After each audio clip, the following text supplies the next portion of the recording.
بچے کی پہلی رونے کی آواز آئی، سب خوش تھے اور سمیرہ مسکرا رہی تھی۔ اس کی گود میں اس کا لاڈلا تھا۔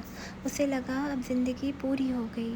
کچھ ہفتوں تک سب اچھا تھا، لیکن پھر باتیں بدلنے لگیں۔ لوگ اب دعا نہیں طعنے دینے لگے۔ بچہ اتنا کالا کیوں ہے، اتنا دبلا کیوں ہے، دودھ نہیں پلاتی کیا سمیرہ؟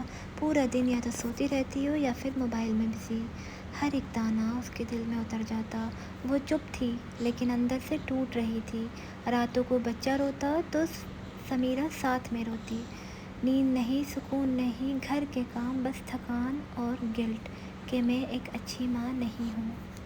دھیرے دھیرے وہ لوگوں سے دور ہونے لگی اور وہ پوسٹ پارٹم ڈپریشن میں چلی گئی۔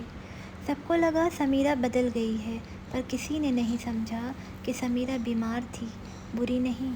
ایک دن حالت اتنی بگڑ گئی کہ سمیرہ کے شوہر کو یہ احساس ہوا کہ سمیرہ کو مدد چاہیے۔ اسے ایک مسلم سائیکالوجسٹ کے پاس لے جایا گیا۔ ڈاکٹر نے نہ صرف اس کی دوائیوں اور تھیراپی کی ارینجمنٹ کی، بلکہ حوصلہ دینے والی، تسلی بھرنے والی باتیں بھی کیں۔ ایسی باتیں جو دھیرے دھیرے سمیرہ کے دل میں اطمینان بھرنے لگیں۔ ڈاکٹر نے سمیرہ سے کہا، دیکھو سمیرہ، ایک سچے مومن بندے کو ڈپریشن کی شکایت نہیں ہوتی، کیونکہ اس کا توکل صرف اللہ پر ہوتا ہے۔ وہ جانتا ہے کہ ہر چیز اللہ کی مرضی سے ہوتی ہے۔ تو بس اللہ کی توکل کی رسی کو مضبوطی سے تھام لو، تم دیکھنا سب کچھ کتنا آسان لگنے لگے گا۔ دھیرے دھیرے ڈاکٹر کی باتوں نے اثر دکھانا شروع کیا۔ سمیرہ کے دل میں سکون اترنے لگا اور اس کے چہرے پر نور چمکنے لگا۔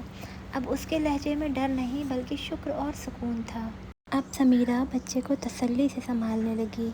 ڈاکٹر نے اس کے گھر والوں کو بھی سمجھایا اور کہا، اگر آپ مدد نہیں کر سکتے تو کم سے کم کٹھور باتیں مت کہو۔ طعنے اور ہارش ججمنٹ رشتوں کو توڑ دیتے ہیں۔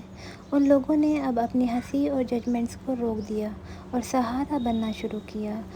اس ایک بات نے سمیرہ کے دل کو چھو لیا۔ اس نے دوائیں بھی لیں اور دعائیں بھی کیں۔ اب وہ کہتی ہے، میں ٹوٹ چکی تھی پر اللہ اور صحیح علاج نے مجھے جوڑ دیا۔ میں نے مدد مانگی اور اللہ نے سب ٹھیک کر دیا۔ پوسٹ پارٹم ڈپریشن ایک ذہنی اور جذباتی حالت ہے جو ڈلیوری یعنی بچہ ہونے کے بعد ہوتی ہے۔ یہ صرف موڈ خراب یا تھکان نہیں ہوتی، بلکہ ایک گہری اداسی، گلٹ اور بے چینی کی صورت ہوتی ہے جو ہفتوں یا مہینوں تک رہ سکتی ہے۔ اگر کسی ماں میں یہ سائنس نظر آئیں تو وہ پوسٹ پارٹم ڈپریشن ہو سکتا ہے، یعنی بنا وجہ رونا آنا، نیند نہ آنا، بھوک کم لگنا یا زیادہ کھانا، خود کو اچھی ماں نہیں سمجھنا، بچے سے لگاؤ محسوس نہیں کرنا، ہر وقت تھکن، غصہ یا چڑچڑ کرنا، لوگوں سے دوری اختیار کر لینا، زندگی بیکار لگنا یا بے بسی محسوس کرنا۔ آخر پوسٹ پارٹم ڈپریشن ہوتا کیوں ہے؟